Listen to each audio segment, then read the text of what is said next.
tremo l'escombra.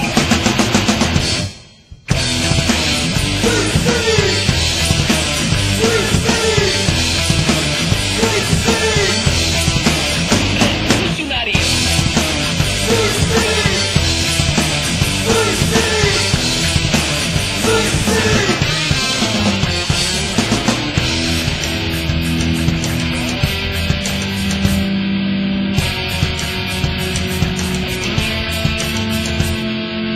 Moltes persones no estan preparades per acceptar aquesta realitat.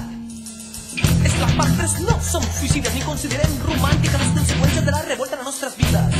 És que també s'anomenen revolucionaris, però poden gaudir de la seva revolució i morir de forma natural en edat avançada.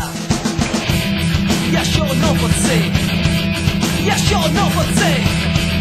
I això no pot ser.